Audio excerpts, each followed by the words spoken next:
Donc, je m'appelle Wilfried Sampé, donc je suis chef opérateur image de métier et régulièrement j'interviens à l'IDEM pour faire des modules sur les techniques d'éclairage pour le cinéma et la vidéo.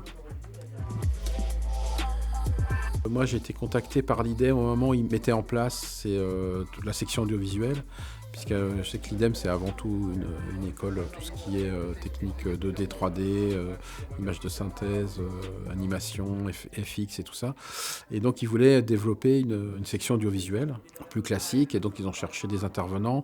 Et donc il y avait un réalisateur qui intervenait ici qui s'appelle Laurent Vinas, qui me connaissait, qui leur a donné mon nom, donc ils m'ont contacté. Je suis venu les rencontrer et puis voilà, on a mis en place ce module de lumière pour les étudiants de deuxième année. Donc moi en deuxième année, je fais une première intervention, établir on va dire les bases de toutes les techniques de lumière, c'est-à-dire quel type d'éclairage, quel type de projecteur on utilise, comment on les dispose autour d'un sujet, comment on règle la qualité de la lumière, les températures de couleur, tout ça. On fait des exercices ensemble, photo et vidéo. Et donc après, pour les troisième années, j'ai un deuxième module plus élaboré avec des exercices un peu plus complexes.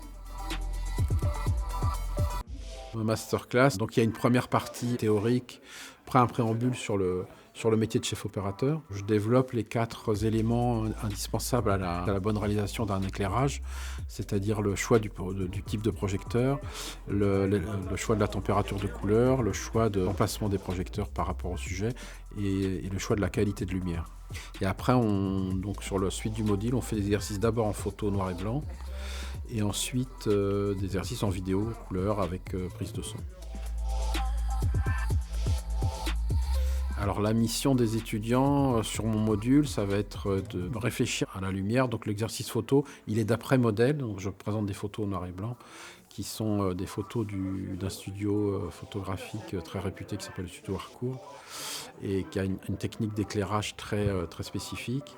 Et donc moi ce que je demande aux étudiants sur ce premier exercice, c'est d'observer ces photos et d'arriver à reproduire, de comprendre où étaient placés les projecteurs, comment ils étaient réglés et d'essayer de reproduire ces éclairages très sophistiqués.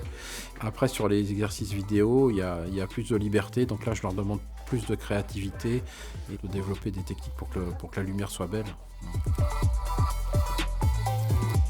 Je pense que dans l'ensemble, tous les étudiants que j'ai eus jusqu'ici se sont toujours bien débrouillés. C'est un cours qui développe un vrai enthousiasme de la part des étudiants, quoi. Je crois que c'est un vrai plaisir à créer des lumières, à créer des images, parce que je pense que ce type d'exercice de travaux pratiques, c'est beaucoup plus agréable pour les étudiants que les cours magistraux. Donc je pense qu'en général, j'ai de très bons résultats avec les étudiants de l'IDEM.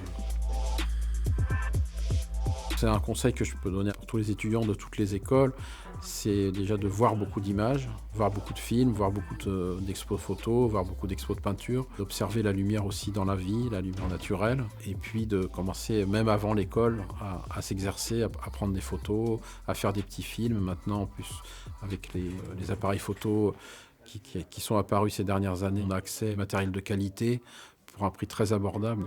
C'est bien de venir à l'école déjà avec un petit bagage, d'avoir déjà fait quelque chose par soi-même avant. Moi, je trouve que c'est pas gênant de voir d'autres personnes. Bah oui, parce qu'en fait, c'est un... Non, c'est possible. C'est justement ce que j'essaie de dire. C'est ce que j'interroge tout de suite de suspect. Donc, ça veut dire que vraiment, ça marche. C'est ça. Et du coup, j'essaie de les implémenter au bon endroit.